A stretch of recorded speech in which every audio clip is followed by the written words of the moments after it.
Hello and welcome back to Authentically Shauna. I'm your host, Dr. Shauna Burke. Today I am joined by Lindsey Krogh, who is a licensed clinical social worker and a registered play therapist supervisor. Welcome to the podcast. Thank you so much for having me. Well, I am so excited because I feel like authenticity and play go hand in hand. And I want to chat with you about all things play and play therapy. So I want to start out by asking you, what is play? I am so glad you asked that question. And first of all, I just want to say thank you so much for this opportunity. And I love that we get to do this from my playroom. Yes, I love getting to come into people's spaces. It's one of my favorite parts. Yep.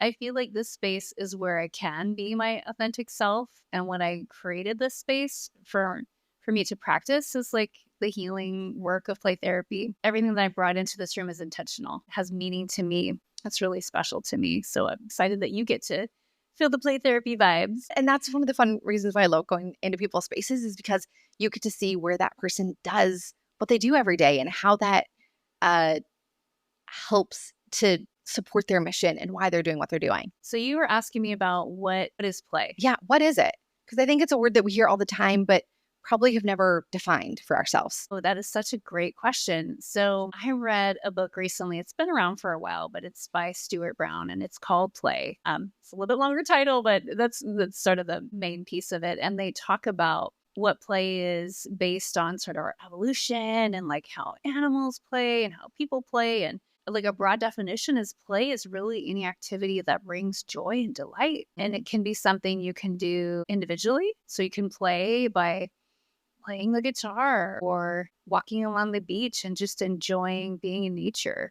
Or you can play in a group with other people, like a board game, or maybe you're on a sports team, or maybe you're just watching a movie and you're being really silly together. But the interactions that you have in an activity that you're joining in together is playful. I love that. And so then let's connect that to therapy and how are play and therapy then connected for you? Oh, yes. So play therapy is a really special type of therapy that is something that children and teens can participate in, but play therapy can be provided to all ages and stages, all the way up through seniors. What makes play therapy unique is that it's using art, games, different activities to help kids learn how to express their emotions, communicate, regulate their nervous system, really connect with their internal sense of self, helping to build their self-esteem and giving them tools and resources to interact with other people, to interact in different environments, whether it's school, with their family and community.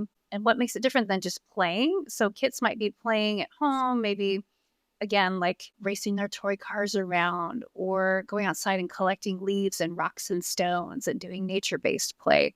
But they're not necessarily processing something in a guided way with a play therapist or someone that has special training and resources to help them take those experiences, integrate them, and then use those to help support the child's development, as well as maybe cope with like a stressful life situation. Speaking of training, what does it look like to become a play therapist? So in order to become a play therapist, there's different paths you can take. If you want to have the play therapy credential, one of the options is to go through the Association for Play Therapy. That's the organization I belong to, international organization that teaches and trains play therapists in the field of play therapy, also does research to promote play therapy practices and study the field of play therapy to support the growth and development of services for children and families. In order to become a registered play therapist, you need to have at least 150 hours of coursework in play therapy. There's different ways you can get that type of training, whether it's through a university or through a approved provider. Then you need to have at least 50 hours of supervision time, which is about 3,000 hours of additional clinical services to apply for the credential. And then they require continuing education units to renew it every year. And then you can also go a step up and become a registered play therapist supervisor. And that's additional supervision, additional coursework. I really wanted to be able to supervise and train other clinicians in my field. So I pursued they call it the RPTS credential. And that's something that I offer in my practice is play therapy supervision and consultation to other people in the field. And is it your goal to open up a space where you're supervising a clinic where it's all play? Well, that's a great question. So right now I am in solo practice, but I do have some dreams of expanding to a point where I may have other people on my team. I love working with multidisciplinary teams. So I'm also open to including like occupational therapy or speech therapy or other providers. But I also want to be able to offer play therapy trainings to people in my community and across the US at some point. So with the RPTS credential, it allows me to provide that type of training. And those training hours can go towards helping somebody actually get their credential as play therapist. And so I know you had just mentioned other disciplines who work with children. How does a parent know, or how does someone know, hey, play therapy would be a great fit for me and my child? So I think one of the questions that comes up when people call me for services is somebody might be doing play-based techniques or using play in developmental services like speech therapy, physical therapy, occupational therapy. What makes play therapy different is when it's provided as a form of psychotherapy with, again, focusing on a particular mental health need or skill and helping to empower that child to learn those skills and tools, as well as teaching the parents some tools to help the child develop those life skills or manage symptoms or behaviors that are occurring related to a situation or something stressful. That's what makes it different than just play-based techniques. And so sometimes schools can be a place where children might be linked for play therapy if the child's struggling in the school setting. Pediatricians can also refer for play therapy. If families are listening to this podcast and like, oh, the typical things I hear is like, my child isn't listening. They're having tantrums, they're melting down, or my teen won't talk to me, or they're having a tough time getting along with their friends. Those are things that can benefit from play therapy to support their child and some of those developmental transitions they're dealing with. Again, if like a really stressful or difficult event or even a trauma has happened, that's something that play therapy can support a family with. And if someone was interested in seeking out play therapy, what would you say are some hallmark signs, helpfulness? Like, hey, play therapy is helping. What are some things that your patients experience having gone through play therapy? Sure. So when you start treatment, one of the things we always let parents know is as children or youth start to get in touch more with the feelings, that's feelings and sensations with something difficult, it gets a little bit tougher because we're really starting to connect with a situation that might be. And so the first couple of weeks or first period of treatment, in this stage of treatment, you may see more big feelings, big behaviors, a harder time sleeping. They might be more irritable or moody or withdrawing, and that's part of the process of healing. When we kind of get in touch with the uncomfortable parts of ourselves and we learn how to befriend them, over time it becomes less distressing and we have more tools to cope with it. And so I've heard families share, like,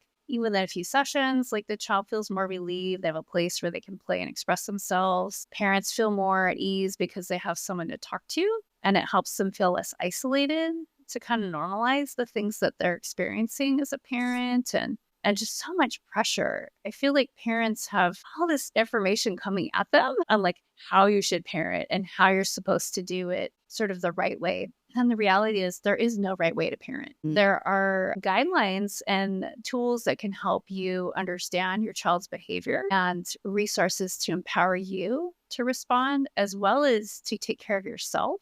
And I feel like when parents have more of that resourcing within themselves to cope with stressful things with their kids, they can then hold space for that child and really be present with them when their child is struggling to help them through those difficult moments. So in your sessions, are parents included? Are they also playing and participating, or is it the child playing? What are some of like common interactions that you have during your sessions? So it depends on how we're setting up treatment. If we're starting off with family therapy, which should be parent and child, or maybe parent, child, and sibling, then we're all working together as a group to learn some skills together. Or for younger children, it's sort of referred to as dyadic therapy, where it's like the child and the caregiver. And I'm really working with them on their attachment relationship, communication skills, helping the child and parent be able to what we call co-regulate.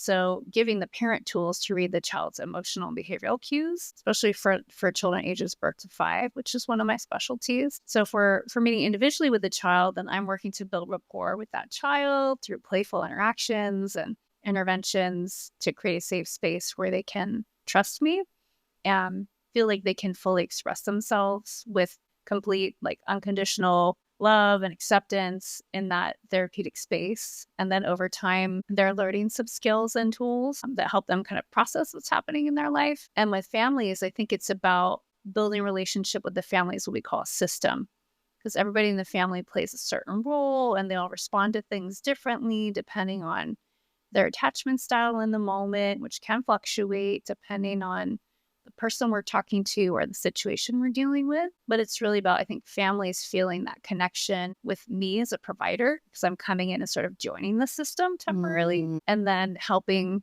them learn how to communicate with each other, and also building more moments of joy. One of my goals as a play therapist is to build moments of joy and connection and wonder and awe. When families can have more of those types of mindful interactions, it helps to build resiliency and gives them sort of that extra strength or shared experiences that are positive or uplifting that help balance out when they have to deal with hard things as a family system. Let's chat about that word resiliency, because I think it's so important. So let's connect resiliency, authenticity, and play, and how those all come together. Ooh, that's something I really like to talk about. So I feel like we all need to play, and play really is a way that we can tap into our internal self, our true nature, and express who we are. If we're in a space where we feel safe to let that out, we can be seen and heard and witnessed by someone else. And when a child has that space or a youth has that space to be their true self, that builds resiliency. When we feel like we can connect with who we truly are, somebody acknowledges that, responds to it, validates it, is not judging it or trying to shut it down. That builds self-esteem, self-confidence. In the field of play therapy, they talk about 40 therapeutic powers of play. And there's a couple of domains, but those powers of play are what really help guide our field to helping build resiliency with children in the moment and sort of during short-term process of treatment. But also the hope is that as that child or youth learns those skills, they become integrated, and then they build on those as they go through the next stages of their life. So we're adding to those building blocks at this like point in time, this moment in time. And so even if they had a short-term course of treatment and they didn't come back for any more services, the hope would be that, like, oh, if we intervene at this point in time, they got more resources and support. It changes their developmental trajectory. It changes their long-term outcome for their life. So it only takes one significant person in a child's life to change their path. And it doesn't have to be a therapist. It can be, but it's a loving, nurturing, caring adult who's attentive and attuned to a child or a person as an adult, if we didn't get that in our childhood, that can help build that resiliency, and that helps us then move forward on our life path. That's an amazing explanation. Thank you for that.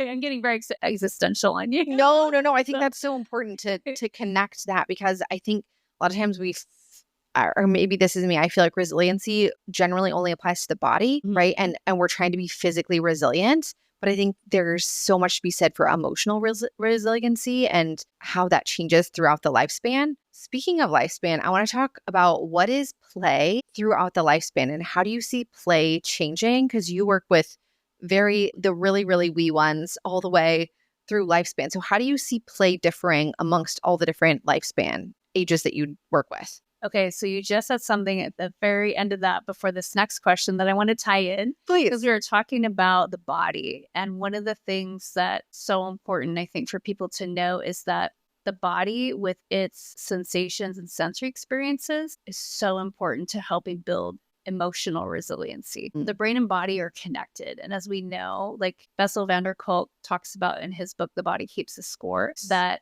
emotional experiences are stored physically in the body as energy. And when trauma happens, things get sort of splintered or disintegrated because we're trying to cope. And so when we can connect what we're thinking, what we're feeling, and the sensations in our body, we can integrate those experiences. So in the field of play therapy, there's been a big expansion of what we call polyvagal theory, which is Stephen Porges' work and talking about how the sensory system works, how the nervous system works, and integrating that into mental health practice. There's a lot of play therapists now that really practice from that approach of helping teach children about their nervous system, how to connect with it, how to regulate it, how to help educate parents on how to do that too. And so I think that translates into play therapy over the lifespan, because play therapy is something that adults can participate in adult services. It may look different depending on the person's comfort level. Some people like expressive arts, and some people are like, please don't make me draw or make art. Like, that's torture, right? But they might like listening to music or doing a nature walk, or maybe just some simple coloring. But for adults, it's really about finding out kind of what lights them up or what's playful that can be done in a more like traditional type of talk therapy. Or sound trade therapy is another big intervention that's used with adults. And that's what we call bottom-up intervention. So it's a nonverbal activity that uses the lower parts of the brain to process and integrate life experiences and trauma. I use sound tray a lot in my work. Play therapy with seniors. I haven't treated seniors in my clinical practice, but I used it with my mom. And I'll tell you a little bit about that. So my mom, she had Lewy body dementia, and we went on a long journey with her through that diagnosis, probably over 12 years. And towards the end of her life, she became more and more childlike as her brain just shifted into more of like being in the now, in the present moment. And so there were times where she was pretty distressed, and I was like, help her. She was in memory care. And so I would just come in and we'd do some coloring. She loved watercolors. So we'd paint together, or we'd tell silly jokes, and we'd sing songs, and we'd do like little hand massages. It's kind of like an attachment intervention from TheraPlay. And those things just helped us connect and bond. And I think it helped us both through like the hard times. And I continued using those all the way up while she was on hospice and she was declining, and where words were less and less a way for her to communicate, I was trying to focus on like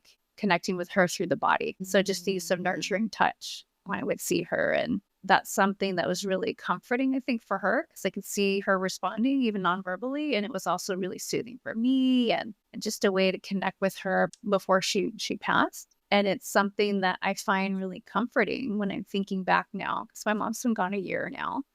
It's still hard. I still miss her a lot. But I also know that I believe we're still connected, sort of through my spiritual belief system. And I have these memories of this time that we spent together, that it was such a different way of connecting with someone. And I feel like there's more research that needs to be done about the use of play therapy with seniors, particularly people with dementia or cognitive decline, that it's such a special way to connect with people later in life, that still they can experience so much joy. And like you're talking about authenticity, right? Because the brain has a lot of memories connected with the sensory system. So music or smells or foods can bring back memories. And I saw my mom kind of come to life during some of those moments. So those are some ways that when I think about like play therapy across the lifespan that I've seen even in my own experience. Thank you so much for sharing that. I think that is such a glimmer of hope, right? Because in a lot of ways, I think when someone we love gets diagnosed with something that is going to take away their ability to be quote unquote themselves, right? Their cognitive skills, there are other ways to connect. And I think that's such a beautiful way to get to be with someone, is you find a different way to connect with them. And so I would love to see that for more people, because I can only imagine like how that would have changed. My grandmother had Alzheimer's, so I can only imagine how that, and she loved to play. So I can only imagine how that would have changed her last chunk of life if there was more play and more joy, because she was such a joyful person. So I hope that people can listen to that and take that with them, and know that there's other ways to connect with people outside of having a verbal conversation, because I think there's so many ways to connect. And I'm sure that's the same thing with small children who don't talk too, right? There's so many ways to connect with them that are nonverbal. Like verbal is just one form of way we can play and be with each other, but it's certainly not the only way. There's one other memory that comes to mind as we're talking that I just want to share about. And again, this is my little play therapist brain. It's like, pew, pew, I got another creative idea. And like one of the things that I did that was just, it's really fun. Like my mom had a friend named Mary who she would hang out with all the time at the memory care place, and they loved tacos. And so they insisted on having tacos like every week. And so one time I was like, you know what? Let's have a taco disco party. I love it. And I brought it in. And it was me, my mom, and Mary. And I turned on the disco ball and it's going. And I played some music and we had tacos. And they were like, Like, what is this? And then they kind of got into it and they were like, all right. And they were like, Lindsay's taco disco party. And we kind of started singing and we just had so much fun. Right. And I think that's the great thing about play, right? Is that you can make very benign things like eating a taco into something that is a really magical experience. And it doesn't have to be at Disneyland. No, I think sometimes we forget that we can have these sort of really fun experiences outside of doing something really big. Like we can make every day really fun and exciting. Yep. And I feel like for people that have an older parent or older adult, it can just be something simple to add a little bit of pizzazz or joy to the moment. I love that. Let's talk more about some common signs that parents could look for to know that they have a healthy relationship with their children. What are some signs that there's some healthy communication going on, verbally, non-verbally? I think it's unique for each family, but I think things to look for is your child able to communicate with you what they're thinking or feeling or what they need? And it may look different. Some kids use a lot of verbal communication. Some kids are more comfortable just pointing or gesturing or writing things down. But is there a way for them to express what they need? And can you as the parent kind of interpret it? Do you understand what the signals are that are coming to you? Or if you're not sure, is there a way for you to check in with your child and kind of understand the signals or cues? And to think about like in their relationship, is there flexibility? So can they adjust to changes in a routine? Can they show, is there a way that this family shows love and affection? Is there a way that when there's a crisis or something stressful, do they have a way to cope or move through it?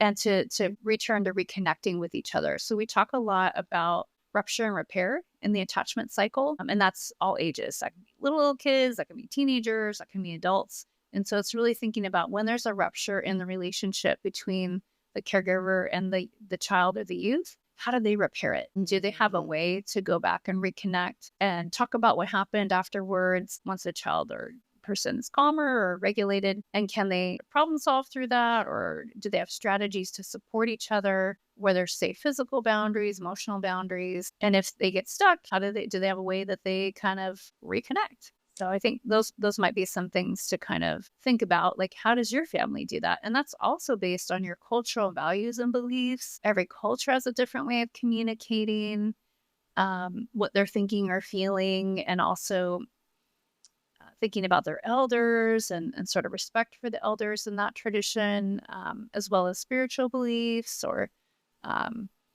beliefs within their family system. And just, if you're honoring those, like, is there a way that you guys as a family can express that and sort of move through that process together? And I think a lot of times as humans, we seek help only when there's a problem. So what are some ways that people can be proactive about this? Like, do people come to see you even if there isn't a quote unquote communication issue? How do we get people so that I think that's one of my personal like soapbox moments is like, how do we help people so that it doesn't have to be an extreme scenario before people know that they can seek different? Sure. I think some things to consider is if you're at a stage where typically your child is struggling with something, because we all are navigating challenges in our life. It's kind of the flow of things, like things are going well, and then there's another challenge, and that's growth opportunity that we're working through. And so if your child is dealing with something that's stressful or challenging, and you're noticing like they're having a tough time, or I know these like tools might be helpful for them before it becomes more of a crisis where they're having, tantrums or crying a lot or getting really stressed and anxious or worrying, or there's some signs of depression or things that might be more observable behaviors. It's a good time to reach out and be like, this is kind of challenging for them. They did get through it, but perhaps maybe some consultation or some short-term treatment could help add in additional skills of like, what are things that I can do when I'm feeling these particular emotions? And what can I do when I'm stressed out or I'm overwhelmed? What are things that mom and dad can do? How do mom and dad manage when they're stressed out? And that's what the parent consultations help, is like helping to bring down parenting stress, helping to empower parents with some tools. So sometimes when we think about it as like skill building or kind of building that strength or resiliency or preparing maybe for a challenge that's coming, like I'm trying out for junior lifeguards or I'm trying out for the gymnastics team. How do we help your child prepare for something big that's coming? that can be another way to think about how to invest in their resources now before it becomes a crisis. And also know that when there are crises like grief or loss, or a medical situation, or a move, or parental separation or divorce, or some of the reasons people call for support, that there's services available to help you through that too. Well, thank you so much for sharing all of this. So tell me, what inspired your authenticity in your practice, and what has that looked like as your practice has unfolded? So for me, I think that really goes back to 2022 when I went to Lisa Dion's retreat in San Diego. And Lisa Dion and Jen Taylor were the facilitators for that event. Claire Mellentine was supposed to come and wasn't able to come. And that's somebody else who also has really motivated me to be my authentic self. Shout out to Claire. But that retreat was really meant to be a space for healers to heal in the midst of the pandemic. And I feel like I left that retreat feeling lighter and more connected to myself and my body. And they mentioned this thing called the Business of Therapy, which is a conference which teaches people how to run a business, any kind of business. And so I was like, hey, that sounds cool. Like, I'll sign up. And so I went to the conference in 2022 in Denver, and I left with that conference with a business plan to start private practice. And it was something I had been dreaming about for a long time. And then I was like, you know what? I'm going to do it gradually. I'll just take my time. And then life circumstances kind of sped up. And I was like, I think I want to do this now. I think I need to do this now. And I had so much support from my mastermind group, my soul sisters who I met at this conference, and we're still in communication. And I ended up going to the conference for the third time this year. So just being in that community where I was supported to be my authentic self was like a huge turning point in my life. And one of the things that Lisa Dion talks about is being your authentic self and really connecting with your nervous system, appreciating its wisdom, listening to the messages that it gives you, and using that information to connect with others, to connect with yourself first, to live your life. Not just to particularly do a certain thing like maybe practicing play therapy, but it's really about how do you live your life as your true self. And when you do that, I feel like you attract things into your life that mirror who you are. And you also attract opportunities that are lessons to grow. So I'm really grateful for that experience. I signed up for the next Business of Therapy conference. It's going to be in San Diego. So it's like a full circle this year. And I'm excited to see where my life goes next. Is there anything that we haven't covered that you are burning to share? Yes. Okay, One of the good. things I'm really passionate about is helping support healers. So I'm trained in Health Rhythms, which is a group empowerment drumming program through Remo Drum Company. It's an evidence-based program for wellness. And I'm also trained in the Dance for All Facilitator program through the UCLA Social Emotional Arts program. And I use dance and movement and drumming to help people regulate, de-stress. I do workshops for healers with movement circles. So it's something that I would just love to share. If you want me to come and do a presentation for you, I'd love to do that. I can do them in person or online, but I'm really passionate about making sure that the healers have a place to be seen and heard and supported so that they can do their healing work. Because when our cup is full, we're able to offer and hold space for other people. And I feel like that's something that we all need right now in our world. Absolutely. Is to be seen and heard and supported as a community. And it's another way to play. It's such a fun way to play. Dancing and drumming is such a fun way to play and kind of be silly and let loose and, know that it doesn't matter what you look like. There's no right way to drum. There's no right way to dance around. I think that's really also a great way to bring your other skills, which is play, into helping colleagues. That's just so beautiful. Yep. And I think part of what I'm passionate about is like, I just love to dance and move. I'm a dancer, and So I bring that into my practice, is looking at about like, where can we add some movement? Where can we add some music? And it depends on the person's comfort level and their needs, but it's just something that is how I play. And it's what fills up my cup, is I have to dance and move every day. And so if there's a way I can share that with other people, or people just know like, hey, if you're calling me, I have that perspective or point of view that not everybody uses dance or movement in that way. I feel like it's something unique that I have to offer. Well, speaking of offers, tell us how people can find you, how people can work with you. What are the best ways to connect with you in your practice? Sure. So I have a profile on Psychology Today under Lindsey Krogh, LCSW. Website is getting an update, so it'll be launching again soon. Perfect.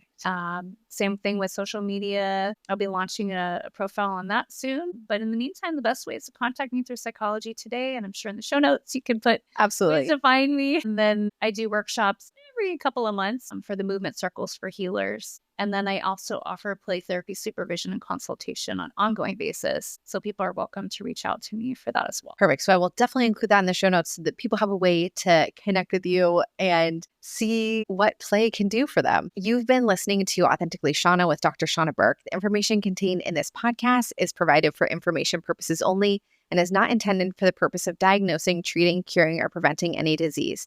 Before using any techniques referred in this podcast, consult your healthcare provider. Opinions of guests are their own, and this podcast does not endorse or accept responsibility for statements made by guests. Thanks, and we'll see you next week.